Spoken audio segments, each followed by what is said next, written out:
हवा भी बेकसूर, दिया भी बेकसूर, उसे चलना है ज़रूर, उसे जलना है ज़रूर। आज जो कहानी बताने जा रही हूँ, ये कहानी एक भिखारी की है जो भीख मांगने के लिए किसान के घर जाता है। जाकर वो बैठ जाता है। किसान खेत से आता है, आकर हाथ पैर धोता है और उसकी बीवी उसे खाना खिलाती है, बच्चे खेलते हैं। भिखारी वहाँ बैठकर शांति से देखता है। थोड़ा समय गुजरता है, भिखारी फिर भीख मांगने के लिए आवाज़ लगाता है।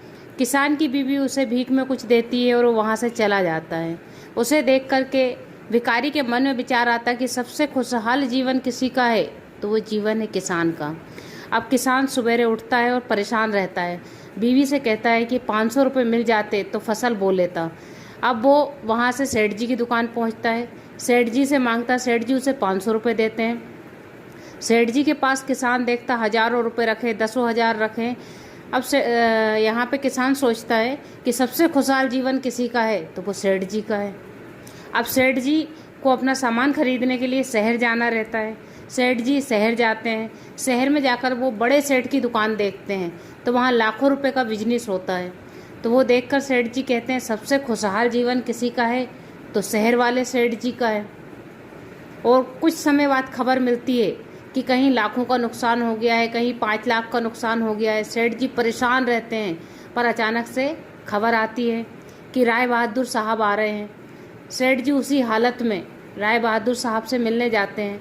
जब राय बहादुर साहब से मिलने जाते हैं तो वहाँ क्या देखते हैं कि बड़े बड़े लोग आए हुए हैं, बड़ी बड़ी कारें आई हुई हैं। वहाँ सेठ जी को बैठने के लिए जगह तक नहीं रहती है।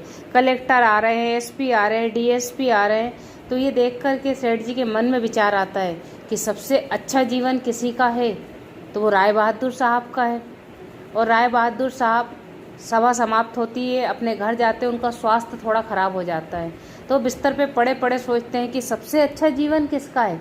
तो रास्ते से एक भिखारी जाता हुआ दिखाई देता है जो हाथ में छड़ी लिए हुए है, गुनगुनाते हुए अपनी मस्ती में चले जा रहा है। उसको ना कल की चिंता है ना आज की चिंता है। तो सबसे बड़ी खुशी जो होती है वो होती हमारे अंदर। हम अपने अंदर की खुशी को नहीं ढूंढ पाते हैं और हम दूसरों में खुशियां तलाश करने निकल जाते हैं। तो सबसे बड़ी खुशी जो है, चाहे आपके पास लाखों रुपए हो, करोड़ों रुपए हो, तो वो खुशी मायने नहीं रखती। मायने क्या रखता है कि आपके अंदर आपको शांति है। जो ईश्वर ने दिया है वो तो आपके पास रहेगा ही, और जो नहीं है उसके पीछे भागने से आपको खुशी नहीं मिलेगी। इसीलिए हमेशा खुश रहें, कर दिखाएं कुछ ऐसा कि सब बनना चाहें आप जैसा। धन्यवाद।